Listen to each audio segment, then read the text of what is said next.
नमस्ते, हाम्रो चक्र हिलिङ क्लासमा तपाईँलाई स्वागत छ। र यो भिडियोमा चाहिँ यो कोर्सलाई कसरी तपाईँले लिन सक्नुहुन्छ र यसभित्र के छ भन्ने कुरा चाहिँ म तपाईँलाई सिकाउन गइरहेको छु। एकदमै इम्पोर्टेन्ट भिडियो छ किनभने यसमा चाहिँ तपाईँले सबै कुरा जान्न सक्नुहुन्छ। तपाईँ सबभन्दा धेरै फाइदा हुनको लागि त के गर्नुपर्छ भन्ने सबै कुरा चाहिँ म तपाईँलाई सेयर गर्न जाँदैछु। त्यही भएर राम्रोसँग यो भिडियो स्किप नगरिकन हेर्नु होला है त। तपाईँको हरेक दिन के हुन्छ भन्ने कुराबाटै म सुरु गर्छु। जस्तो तपाईँले अब यो हाम्रो गुगल फर्ममा गएर हेर्दाखेरि देख्न सक्नुहुन्छ। पहिलो दिन चाहिँ हरेक चक्रको बारेमा के हो, यिनीहरूभित्र चाहिँ के पर्छ, यो चक्रको स्थान हाम्रो शरीरमा कहाँ हुन्छ, र यसलाई एक्टिभेट गर्नको लागि के गर्ने भन्ने सबै कुराहरू सिकाउँछौँ। प्लस हामीले चाहिँ फर्स्ट दिन चाहिँ feel it to heal it भन्ने एउटा एक्सर्साइज सिकाउँछौँ, जहाँ चाहिँ तपाईँले आफ्नो चक्रलाई महसुस गर्दै त्यसलाई चाहिँ अझै ब्यालेन्समा कसरी ल्याउने कुरा भनेर तपाईँ सिक्दै जानुहुन्छ। सो यो एउटा एक्सर्साइज चाहिँ हामीले हरेक दिन गर्ने भएकोले फर्स्ट दिन चाहिँ तपाईँले स्किप गर्ने नमिल्ने खालको क्लास छ। यो एउटा फाउन्डेसन तपाईँले सिकिसकेपछि बल्ल तपाईँले अरू क्लासमा एभ्रीडे मुभ अन हुँदै जानु होला। अनि त्यसपछि गएर डे 2 मा हामी रुट चक्र अथवा मूलधार चक्रमा हेर्छौँ। अनि यसले चाहिँ कसरी तपाईँलाई भित्रबाट ग्राउन्डेड बनाउन महसुस गराउँछ। प्लस तपाईँको अबन्डेन्स प्लस तपाईँको फाइनेन्सियल समस्याहरूको लागि यसले कसरी समाधान गर्न सक्छ। त्यस साथसाथै हामी विभिन्न प्रक्रियाहरू पनि गराउँछ हरेक दिन। सो हामीले मूलधार चक्रको लागि पनि त्यस्तै मेडिटेसन राखेका छौँ, अरू एक्सर्साइजहरू राखेका छौँ जुन चाहिँले तपाईँको यो चक्रलाई चाहिँ एक्टिभेट प्लस हिल गर्न मद्दत गर्दछ।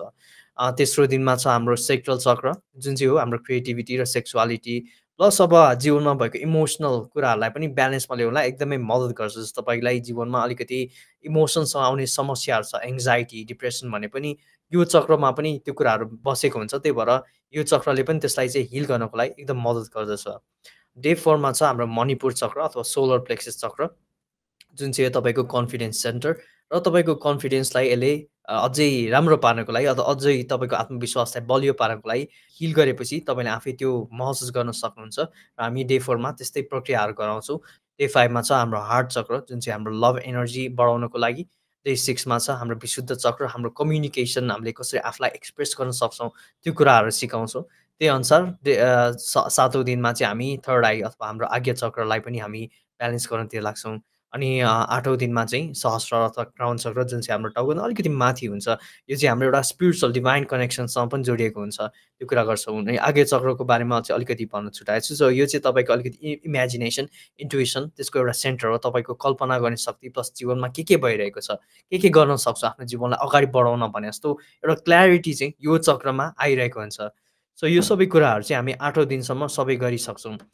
9 दिनमा चाहिँ हामीले एउटा नयाँ खालको एउटा मेडिटेसन सिक्छौँ, जुन चाहिँले हरेक चक्रलाई हेर्दै 30 मिनट जतिको एउटा मेडिटेसन छ, जुन चाहिँ त्यो सबै कुरालाई एकैचोटि ब्यालेन्स गर्न हेल्प गर्दछ।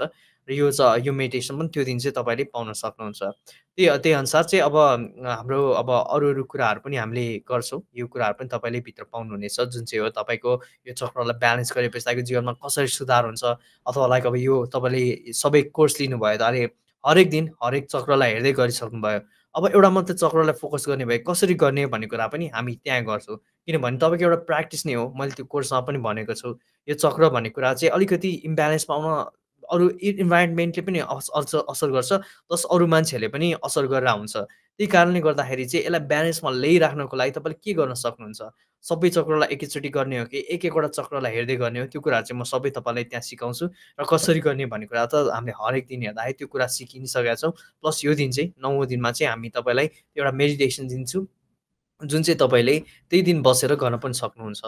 अनि अब 10औँ दिनमा चाहिँ के हुन्छ भन्दाखेरि तपाईँले एउटा सरप्राइज बोनस राखेका छौँ। त्यो चाहिँ तपाईँले सबै गरिसकेपछि गर्नु होला, किन तपाईँभित्र अलिक धेरै क्ल्यारिटी भइसकेको हुन्छ। अनि त्यो त्यो एकदमै पावरफुल प्रोसेस हो। तपाईँको जीवनमा तपाईँले के कुरा प्राप्त गर्न खोजिराख्नु भएको छ, एउटा कुनै खालको परिवर्तन खोजिराख्नु भएको छ भने 10औँ दिनमा चाहिँ तपाईँले त्यो कुरा पनि चक्रको एउटा माध्यमबाट कसरी गर्न सकिन्छ, कसरी हिल गर्न सकिन्छ, कसरी ब्यालेन्स गर्न सकिन्छ, कसरी म्यानिफेस्ट गर्न सकिन्छ भन्ने कुरा पनि तपाईँ सिक्नुहुनेछ। And it's a very very powerful. त्यो सँगसँगै अब चाहिँ म तपाईँलाई हाम्रो कोर्सको फोल्डरभित्रै लगेर म तपाईँलाई देखाउनेछु। डे 1 मा चाहिँ अब त्यो अघि मैले भने जस्तो होइन ओभरभ्यूको दिन हो, जुनमा चाहिँ हामी सबै चक्रको बारेमा कुरा गर्छौँ। त्यसमा चाहिँ हामी त्यो बेसिक फाउन्डेसनल एक्सर्साइज पनि सिकाउँछौँ, त्यो चक्रलाई फिल गर्दै हिल गर्ने। त्यसपछि सेकेन्ड दिनमा रुट चक्रको छ, थर्ड दिन सेक्रल चक्र, यो क्रमशः नै छ है, 1 देखि 10 अनि विभिन्न खालको बोनसहरू पनि छ। यो गाइड बुक भने चाहिँ तपाईँ सुरुमै हेर्नु होला। विभिन्न चक्रहरू के हो भन्ने कुराहरू पनि यसमा सिकाइएको छ। र यसमा चाहिँ हामीले चक्रहरू लाई ब्यालेन्स गर्नलाई के गर्न सकिन्छ भन्ने कुरा पनि सिकाएका छौँ। यो एक्सर्साइज पनि गर्छौँ। यसभित्र भएका यो क्वेसनहरू पनि त्यही गर्छौँ। त्यही भएर यो होमवर्क क्वेसनलाई त घरमै गर्नु पर्दैन। हामी क्लासमा पनि गर्छौँ। तर if you feel like it तपाईँले गर्दै गरे पनि हुन्छ। यो दोहोऱ्याउँदै गरे पनि हुन्छ, आफ्नै टाइममा गरे पनि हुन्छ। त्यो सँगसँगै हाम्रो यो डेली च्यान्टिङ भन्ने छ। हामीले हरेक दिन तपाईँलाई अब यो चक्रहरूको एउटा साउन्ड फ्रिक्वेन्सी राखेर यसलाई चाहिँ ब्यालेन्स गर्नको लागि एउटा च्यान्टिङको पनि राखेको छौँ होइन। च्यान्टिङ भन्नाले एउटा फ्रिक्वेन्सी हो, तर सुन्दै पनि गर्न सक्नुहुन्छ। तर तपाईँले यो सुन्दै हम गर्नुभयो भने अथवा तपाईँले यसरी गुनगुनाउनु भयो भने यसले यहाँ भनेको साउन्ड अनुसार त्यसले पनि तपाईँको ब्यालेन्समा हेल्प गर्छ। अनि त्यसपछि लास्ट दिनमा चाहिँ हामी यो सबै 7 वटा चक्रलाई गर्ने प्रक्रिया पनि त्यही त्यही नै सिकाउँछौँ, त्यही नै गर्छौँ पनि। सो बेसिकली त्यही कुराहरू छ। तपाईँले यहाँ अझै कोर्स लिएपछि तपाईँलाई अझै क्ल्यारिटी हुन्छ। तर मेन कुरा त अहिले सुरुमा फोकस गर्नुपर्ने भनेको चाहिँ तपाईँले यही नै हो। अनि डे 1 को भिडियोबाट त अहिले सुरु गर्नुभयो भने चाहिँ ड्याङ्गै केही तपाईँले केही चिन्तै बिना सिधै त्यो भिडियो सुरु गर्नुभयो हुन्छ होइन। अनि त्यसपछि त डे 2, डे 3 गर्दै त्यसरी गर्न सक्नुहुन्छ। अब कोर्स कसरी लिने भन्दाखेरि चाहिँ तपाईँले के गर्नुहोस् भन्दाखेरि हरेक दिन चाहिँ तपाईँले एउटा टाइम छिटाउने होला। बिहानको सपोज अब 5 बजे उठ्नुहुन्छ भने मेबी 6 बजे होइन, आफ्नो अलिअलि कामहरू गरेर तपाईँ 6 बजे गर्नु होला।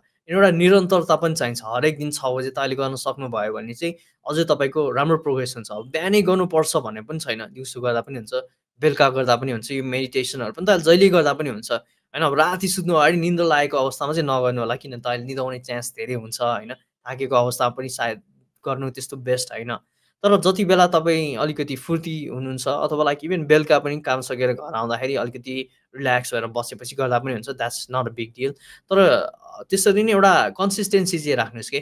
जस्तो अब टाइम छैन भनेर भोलि राख्नुभयो भने चाहिँ अलिकति गाह्रो हुनसक्छ। त्यो पनि अब गर्दै नगर्नु हुने चाहिँ होइन, त्यसमा केही फरक पर्दैन। जस्तो अब तपाईँलाई मन लाग्यो भने त अहिले अब अफकोर्स एउटै चक्र पनि त दोहोऱ्याउँदै दोहोऱ्याउँदै गर्नु त सक्नुहुन्छ। जस्तो मलाई रुट चक्रमै अलिकति ब्यालेन्स फिल भएको छैन, म त्यही चक्रमा हेर्दै गर्छु भने जस्तो अहिले महसुस भएको छ। त्यसरी गर्दा पनि भयो, नहुने चाहिँ होइन। तर म फर्स्ट टाइमको लागि चाहिँ के भन्छु भन्दाखेरि हरेक भिडियोहरू डे 1, डे 2, डे 3 को त्यो भिडियोहरू चाहिँ तपाईँले क्रमशः हेर्दै जानु होला। अनि त्यो गरिसकेपछि तपाईँलाई अलिकति क्ल्यारिटी आइसकेपछि अनि then you can go back होइन। अनि त्यसपछि तपाईँले दोहोऱ्याउँदै गर्न पनि सक्नुहुन्छ जुन चाहिँ भिडियो। त्यो कुरा चाहिँ म कोर्समा पनि एक्सप्लेन गर्छु, किनभने हाम्रो धेरै त्यो लाइभ कोर्समा पार्टिसिपेट हुनुभएको धेरै साथीहरूलाई पनि यो क्वेसन थियो, उहाँहरूले पनि त्यो क्वेसन गर्नुभएको थियो। सो मैले त्यहाँ पनि त्यसरी नै एक्सप्लेन गरेको छु होइन। अनि तपाईँले अर्को कुरा चाहिँ के सोच्नुभयो हुन्छ भन्दाखेरि यो अब रेकर्डिङ हो, लाइभ क्लासेस त इफेक्टिभ हुन्छ भनेर त्यसरी चाहिँ नसोच्नु भयो हुन्छ। किनभने जब चाहिँ हामीले रेकर्डिङ गर्न लाग्थ्यौँ नि होइन, अथवा यो लाइभ क्लासको भन्दा अगाडि जब चाहिँ हामीले यो प्लान गर्दै थियौँ कोर्सको लागि, त्यति बेला नै हामीले यो कोर्स चाहिँ यसरी नै गर्ने भनेर प्लान गरे। हामीले रेकर्डेड कोर्स नै बनाउनु खोजेको थियौँ। तर डजन्ट मिन त्यहाँ अब लाइभ क्लासमा मात्रै यसको पावर थियो, यसको शक्ति चाहिँ अब सकिसक्यो, एनर्जी सकिसक्यो भने त्यसरी नहेर्नु होला। किनभने यो भिडियोहरू चाहिँ कस्तो हुन्छ भन्दाखेरि एनी टाइम तपाईँले त्यो कुरा हेर्नुहुन्छ, त्यहाँ भनेको कुराहरू सुन्नुहुन्छ, त्यहाँ भएको म्युजिकहरू तपाईँ अब्जर्भ गर्नुहुन्छ नि, त्यो कुरा जहिले पनि त्यहाँ चाहिँ त्यो इफेक्टिभनेस चाहिँ जहिले पनि त्यहाँ रहिरहन्छ कि। त्यो जान्छ भनेर त्यसो तपाईँ आत्तिनु चाहिँ कहिले पनि पर्दैन, ओके। सो तपाईँले जहिले मलाई लाग्छ तहिलेसम्म हेर्नुहुन्छ, यसको अझै तपाईँले रिपिट गर्दै हेर्नुभयो भने त अझै तपाईँको माइन्डमा होइन एउटा लेभल चढिसके जस्तो हुन्छ कि हामी पनि एउटा जति कुरा नयाँहरू लेसनहरू लर्न गर्दै जान्छौँ, नयाँ कुराहरू सिक्दै जान्छौँ, त्यसपछि हाम्रो एउटा लेभल जम्प भएको जस्तो पनि हुन्छ। अनि कति कुरा मैले अहिले भन्दाखेरि तपाईँले बुझ्नु भएको छैन अथवा त्यो क्लास फर्स्ट टाइम लिँदा तपाईँले बुझ्नु भएको छैन भने नेक्स्ट टाइम तपाईँले त्यो कुराहरू सुन्दाखेरि अथवा हेर्दाखेरि तपाईँले झन् बुझ्नुहुन्छ कि, किन तपाईँको पनि एउटा कन्सियसनेस त्यसरी नै इभल्भ भइसकेको हुन्छ। जस्तो अब मैले पनि नेपोलियन हिलको थिङ्क एन्ड ग्रो रिच भन्ने फर्स्ट टाइम पढेँ त्यो बुक होइन। अब सुरुमा पढ्दाखेरि ठिक-ठिकै लागेको थियो, राम्रो पनि लागेको थियो, त्यसबाट धेरै कुरा सिकेँ जस्तो पनि लागेको थियो। तर अझै मैले पढेर त्यो कुरा अप्लाई गरेर अब 1 वर्षपछि हेर्दाखेरि मलाई ओह वाओ! यो बुक त पावरफुल थियो है भने जस्तो याद आएर मैले फेरि रिभिजिट गर्न गएँ अथवा त्यसलाई फेरि पढ्न खोजेँ। तर त्यति बेला मैले त्यो बुक पढ्दाखेरि कम्प्लिटली न्यू बुक पढे जस्तो मलाई फिल भयो कि। किनभने मैले त्यो त्यहाँ धेरै इन्फर्मेसन चाहिँ मेरो माइन्डभित्र छिरेकै रहेन रहेछ। त्यो लेभलको मेरो क्यापेसिटी नै रहेन रहेछ कि फर्स्ट टाइम। किनभने त्यहाँ धेरै भनेको कुराहरू चाहिँ मैले बुझ्दिनँ थिएँ। त्यो अब कति कुराहरू चाहिँ अलिकति पर्सनल डेभलपमेन्टको कुराहरू होइन, टेक्निकल जस्तो पनि फिल हुन्छ नि त सुरुमा। अनि त्यो चाहिँ ब्रेनले ओमिट गरिरहेको थियो म एउटा नयाँ बिगिनर भएको कारणले। तर गर्दै गरेपछि के हुन्छ भन्दाखेरि तपाईँले बुझ्दै पनि जानुहुन्छ, तपाईँले फिल पनि गरिसक्नु भएको हुन्छ। अनि तपाईँले लाइफमा अप्लाई गरिसकेपछि एउटा एक्सपिरियन्स पनि हुन्छ। त्यही भएर त्यही कुरालाई चाहिँ तपाईँले दोहोऱ्याउँदै हेर्नुभयो भने चाहिँ तपाईँले अझै राम्रोसँग बुझ्न सक्नुहुन्छ। एउटा डिपर लेयरमा भनौँ न, डिपर वेमा तपाईँले बुझ्न सक्नुहुन्छ। त्यही भएर यो कोर्सलाई तपाईँले दोहोऱ्याउँदै गर्नुभयो भने चाहिँ अझै तपाईँलाई इफेक्टिभ हुन्छ। तपाईँले एकचोटि पेमेन्ट गरेर अब यो भिडियो पाइसकेपछि the whole video is going to be yours, the course is going to be yours forever. तपाईँले डाउनलोड पनि गर्न सक्नुहुन्छ, आफूसँग राख्न पनि सक्नुहुन्छ होइन। त्यो दोहोऱ्याउँदै हेर्नुहोस् भन्ने चाहिँ मेरो तपाईँसँग बिन्ती पनि छ। सो त्यति नै हो। आज इन्ट्रोडक्सनको लागि तपाईँहरूसँग त्यति नै सेयर गर्न मन थियो। अरू केही क्वेसन छ भने प्लिज हामीलाई सेयर गर्नु होला। तपाईँलाई केही सोध्न मन छ भने we are always here to help, okay. त्यति भन्दै तपाईँलाई बिदा माग्न चाहन्छु तपाईँसँग। गुड बाई एन्ड नमस्ते।